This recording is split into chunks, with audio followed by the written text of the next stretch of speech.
오늘 본문 말씀은 고린도후서 1장 1절로 11절 말씀입니다. 오늘부터 이 고린도후서를 묵상하게 될 텐데요. 고린도전서와 후서, 바울이 쓴 거죠. 근데 아주 성격이 다릅니다. 고린도전서는 교회 문제에 대한 이야기, 고린도후서는 바울 개인과 관계되는 이야기를 많이 합니다. 물론 교회와 관계된 개인 이야기죠.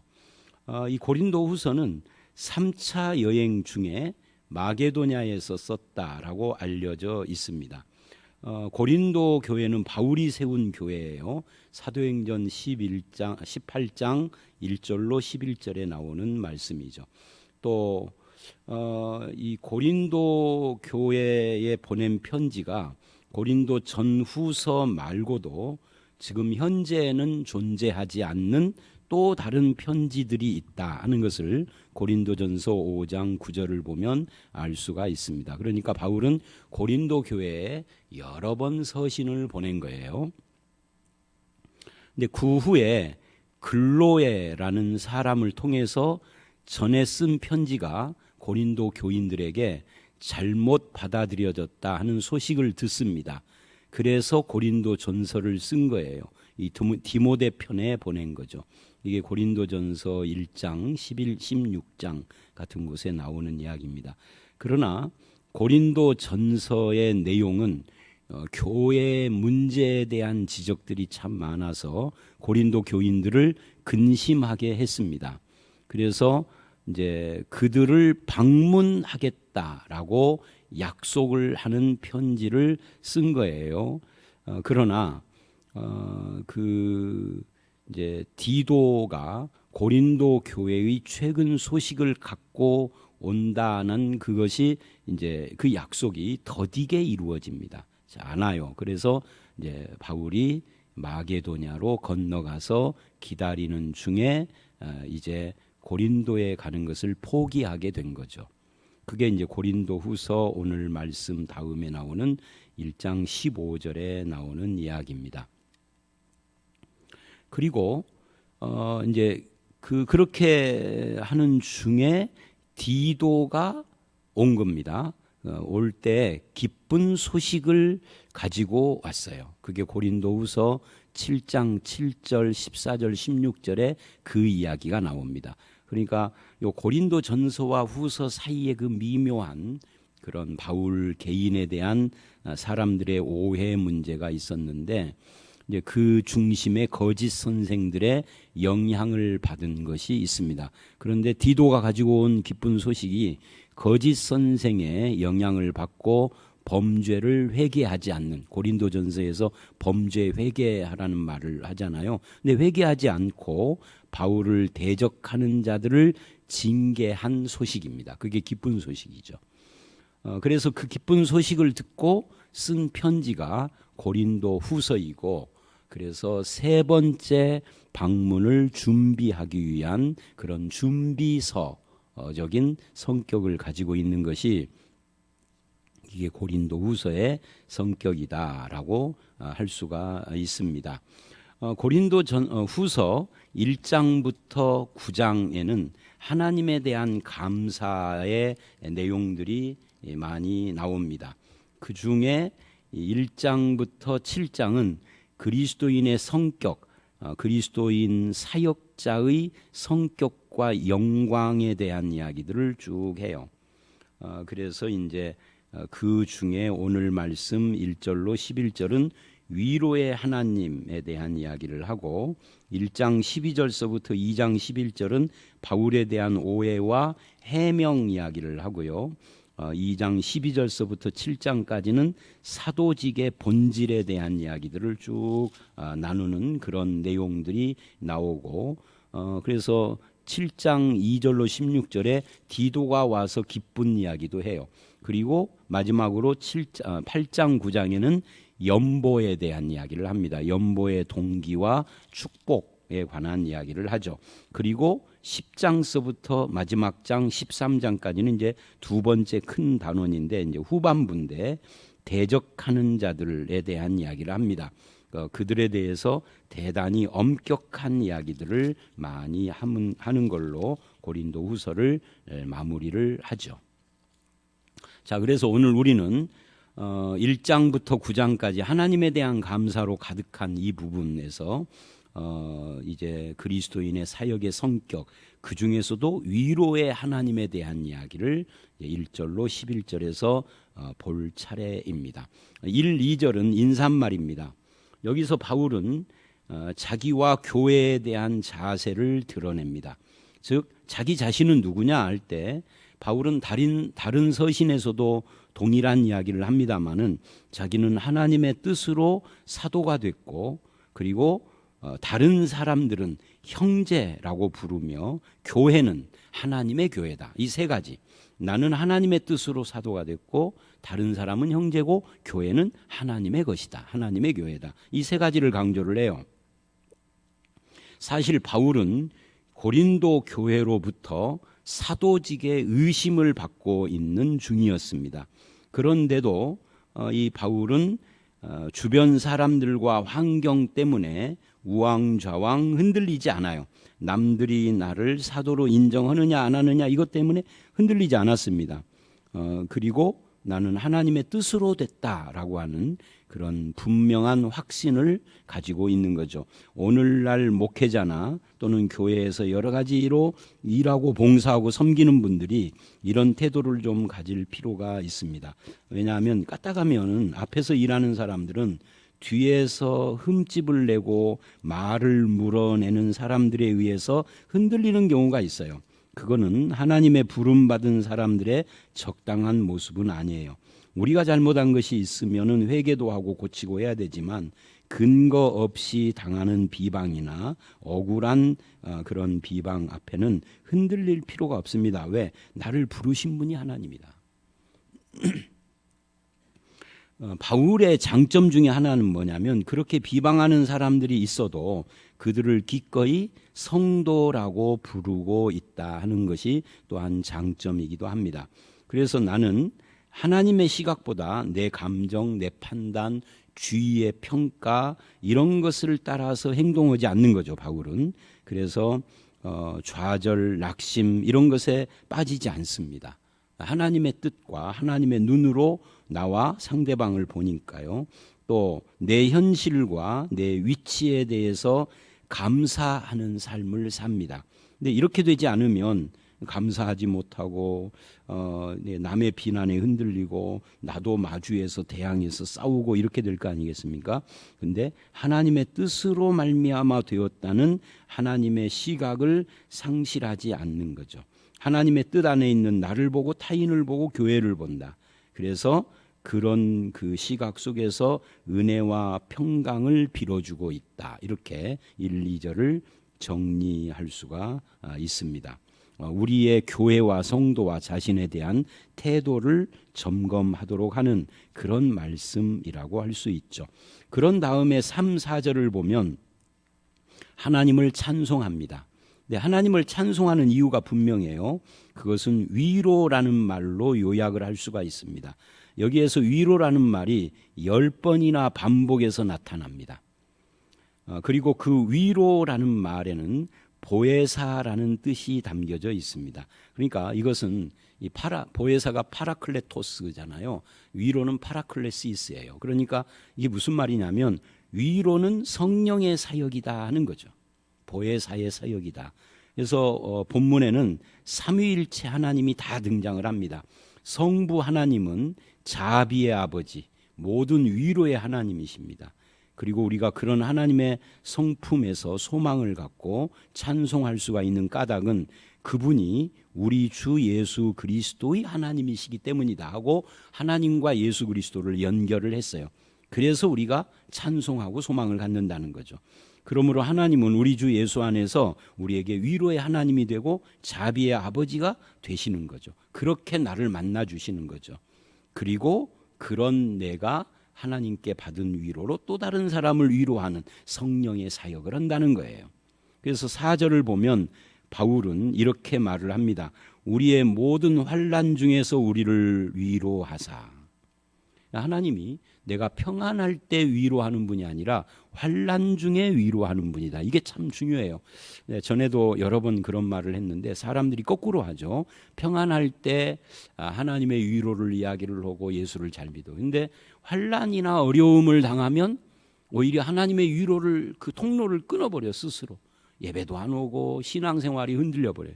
그건 이제 미련한 것이죠. 사실은 환난과 어려움이나 질병과 그런 일이 있을 때 더욱더 위로하는 하나님을 가까이 해야 돼요. 왜? 하나님은 환난 중에 위로하시는 분이니까. 아울러서 바울이 찬양하는 내용은 그 폭이 더 넓어집니다. 4절 하반절을 보면 다른 모든 환난 중에 있는 자들을 능히 위로하게 하시는 이시로다. 그러니까 나를 위로할 뿐만 아니라 나를 통해서 다른 사람들을 위로하게 하시는, 능히 위로하게 하시는 그런 하나님이다. 그래서 나를 위로하기 위해서 삼위 하나님이 함께 역사하신다는 사실도 놀라운데, 그런데 한편 그렇게 위로받은 나를 통해서 또 다른 상처받고 고통당하는 사람들을 내가 당했던 경험을 가지고 위로해 줄 수 있는 삶을 산다 하는 것이 성도의 또한 축복이고 행복이죠. 그렇게 하나님을 찬양을 하는 겁니다. 저와 여러분은 먼저는 내가 하나님께 위로받는 경험이 먼저고, 그 다음에 두 번째는 그걸 가지고 나 혼자만 그냥 간증하고 끝나는 것이 아니라 누군가를 또 위로하는 일에 투입되어야 하는 겁니다. 그 다음에 5절로 7절을 보면 그래서 바울은 이 고난과 위로에 대한 새로운 관점을 제시를 합니다. 6절 말씀처럼 우리가 환난 당하는 것도 너희가 위로와 구원받게 하려는 것이요. 해석을 하는 거죠. 우리가 위로받는 것도 너희가 위로받게 하려는 것이다 라고 이 환난과 위로의 목적을 말을 하죠. 그러니까 이런 면에서 보면 예수 믿는 사람은 환난이든 위로든 다 목적과 의미가 있는 거예요. 그러면 기독교는 위로만 받으려는 나약한 신앙이 아닌 거죠. 이런 위로는 그 목적이 고난도 면하는 것이 아니라 견디게 하는 겁니다. 그러니까 나약한 그 공산주의자들 레닌이나 이런 사람들이 말하고 니체가 말하는 것처럼 어떤 그 마약 같은 그런 위로가 아닙니다. 그러니까 이 위로가 고난도 견디게 하는 위로니까요. 그러므로 6절 하반절이 그렇게 이야기를 하고 7절에 고난과 위로에 다 같이 참여하는 자가 되어진다라고 말을 합니다. 하나님은 왜 성도를 위로하시는가? 정리해 보면 위로받기보다는 위로하는 자가 됨으로써 더 큰 하나님의 위로를 누리게 하는, 그러니까 이런 말이죠. 내가 누군가를 위로하는 것이 위로받는 그 사람보다 내가 더 큰 위로를 받아요. 여러분도 그런 경험 혹시 하시지 않습니까? 나를 통해서 누군가가 격려받는 것 때문에 내가 더 격려받는. 그 다음에 두 번째는 고난이나 기쁨 같은 것이 우리 삶을 형제들과 나눔으로써 내 주위 사람을 돌보게 하는 거죠. 돌아보게 하는 거죠. 그래서 나와 우리 공동체는 이런 나눔이나 위로나 격려가 있는가를 살펴봐야 하고, 또 나약한 위로만 받으려는 체질을 갖고 있지는 않는가. 사람이요 늘 누구에게 위로 받으려고만 하면은 안 돼요. 내가 위로를 한번 받았으면 내가 그만큼 누군가를 위로하고 격려자가 돼야, 이게 성숙이거든요. 그런데 주변을 보면 가끔 늘 위로만 받고 늘 격려만 받으려고 하는 그 나약함에 빠져 있는 분들이 있어요. 안 그래요? 이 본문에서는 위로받았으면 위로자가 돼야 한다라고 성숙을 이야기를 한다고요. 또 고난은 믿음 없는 까닭이라고 그렇게 속단하면 안 되겠다 하는 것도 우리는 여기서 깨닫게 되어지는 겁니다. 재미있는 것은 아까도 말한 것처럼 위로가 파라클레시스에서 보혜사라는 말의 어근과 같다라는 것과 함께 이 3절로 10절에서 계속 나오는 환난이라는 말, 이 트립시스라는 단어인데요. 이것은 신체적인 억압과 관계가 됩니다. 그러니까 핍박이라든지 질병이라든지 신체적으로. 그런데 2장 1절로 4절에 가보면 이것이 정신적인 억압으로도 이것이 적용이 되는 그런 말씀이에요. 자, 그 다음에 이제 8절서부터 11절을 보면 바울이 당한 환난의 의미를 말을 합니다. 앞에 3절로 7절에서 환난과 위로의 관계를 설명했다면 이제는 자기 삶 속에서 실제로 체험한 것을 말을 하고 있는 거죠. 즉 바울이 나도 환난을 당했는데 얼마나 심했는지 살 소망까지 끊어졌고 라고 합니다. 그러니까 살 소망이 끊어졌다 이 말은 내 마음으로도 완전히 포기 상태가 되어서 사형 선고를 받은 줄 알았다라고 말을 하는 거예요. 이 말의 뜻은 어떤 고난 때문에 삶의 소망이 안 보이는 마음 상태가 되었다라는 의미도 되고, 또 두 번째는 바울이 실제로 여러 차례 당한 감옥의 고통 같은 것으로 실제 목숨의 위협을 받는 상황을 의미합니다. 그런데 그때 그 환난을 통해서 하나님께 배운 더 귀한 진리가 있다는 거죠. 그게 9절 하반절을 보면 이는이라고 그래요. 이는, 이 목적, 그 환난의 이유와 목적, 그것은 무엇을 하지 말고 무엇을 하게 하려 하심이라 그래요. 그렇다면 하나님의 자녀인 우리는 인생의 어떤 환경에서도 하나님께 배우는 사람들이 되어야 하는 거죠. 하나님은 우리가 거칠은 광야, 어려운 인생에서 훨씬 더 잘 위로를 받고 깨닫기도 더 잘한다라는 것을 알고 계시는 분이에요.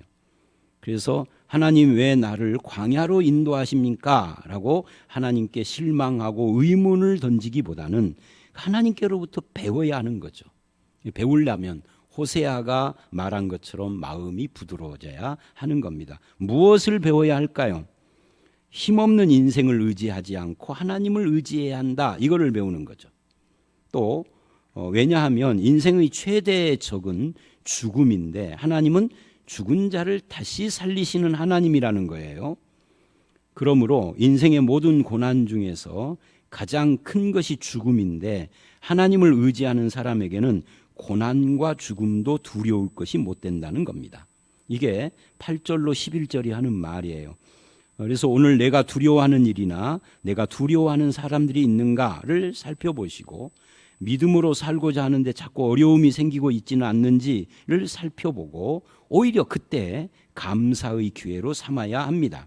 또는 내 고통의 호소가 너무 나약하고 사치스럽지 않는가도 봐야 합니다.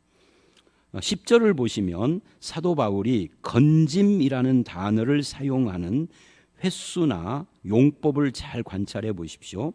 사도 바울의 신앙 고백입니다.